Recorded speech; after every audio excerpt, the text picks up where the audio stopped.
Salam, selamat pagi. Perkenalkan, nama saya Yaya Elizabeth Venais. Saya dari kelas C, Prodi Farmasi, Angkatan ke-7 Universitas Citra Bangsa. Pagi ini saya akan membawakan materi tentang titrasi asidimetri.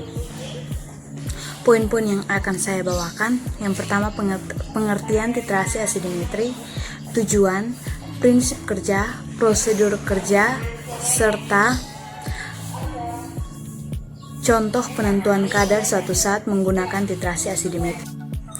Yang pertama, pengertian titrasi asidimetri. Asidimetri adalah pengukuran suatu penentuan konsentrasi larutan asam dalam suatu campuran. Hal ini biasanya dilakukan dengan jalan titrasi bersama larutan basa yang telah diketahui konsentrasinya, yaitu larutan baku dan suatu indikator untuk menunjukkan titik akhir titrasi. Tujuan titrasi asidimetri. Tujuannya untuk mengetahui dan mempelajari bagaimana membuat larutan standar, menstandarisasikan larutan tersebut dengan cara titrasi serta menetapkan konsentrasi larutan standar tersebut. Yang ketiga, prinsip kerja titrasi asidimetri.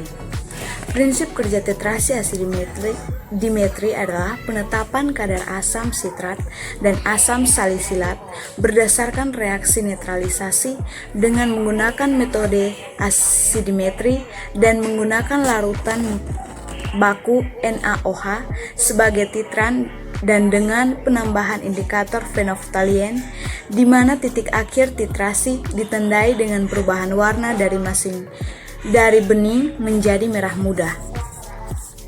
Prosedur kerja laboratorium titrasi asidimetri. Yang pertama, saat penetrasi yang merupakan larutan baku dimasukkan ke dalam buret. Yang kedua, saat yang dititrasi ditempatkan pada wadah seperti gelas kimia atau Erlenmeyer dan ditempatkan tepat di bawah buret berisi titran. Tambahkan indikator yang sesuai pada titrat, misalnya indikator fenolftalien. Yang keempat, rangkai alat titrasi yang baik. Dengan baik, buret harus berdiri tegak, wadah titrat tepat di bawah ujung buret, dan tempatkan sehelai kertas putih atau tisu putih di bawah wadah titrat. Yang kelima, jelaskan salah satu penentuan kadar suatu zat menggunakan titrasi asidimetri. Alat-alat yang diperlukan, yang pertama Erlenmeyer, yang kedua gelas kimia, gegep, hot plate, klem, beker gelas, kaca arloji, pipet skala, pipet tetes, statis, tabung reaksi, timbangan analitik. Bahan yang digunakan C2H6O, C6H8O7 atau asam sitrat, C7H6O3 atau asam salisilat, H2O atau aquades, indikator fenolftalien, indikator metil merah. Prosedur kerja. Siapkan alat dan bahan. Timbang asam sitrat 300 mg, dimasukkan ke dalam beker gelas, kemudian dilarutkan dengan 100 ml H2O. Masukkan larutan ke dalam Erlenmeyer, kemudian ditambahkan indikator fenolftalien. Dititrasi dengan menggunakan NaOH 0,1 N, titik akhir titrasi bening. Siapkan alat dan bahan, masukkan salisilat ke dalam tabung reaksi, ditambahkan alkohol, masukkan larutan NaOH ke dalam buret, kemudian dititrasi larutan. Hasil, identifikasi asam sitrat. Asam sitrat ditambah indikator fenolftalien menjadi bening. Asam salisilat ditambah NaOH menjadi ungu.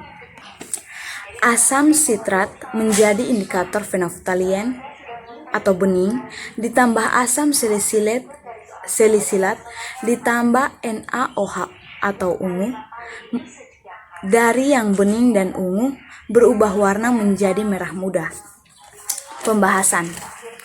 Asam salisilat, asam sitrat teridentifikasi karena setelah ditambahkan senyawa atau zat lain, terjadi warna yang diinginkan. Pada asam sitrat, penentuan titik akhir titrasi didapatkan pada perubahan warna dari tidak berwarna menjadi warna merah muda. Volume yang diperlukan untuk menitrasi asam sitrat 300 mg adalah 1,1 ml. Dari data tersebut didapatkan kadarnya, begitupun pada percobaan asam salisilat. Dari kedua zat tersebut, titik akhir titrasi berwarna bening menjadi merah muda.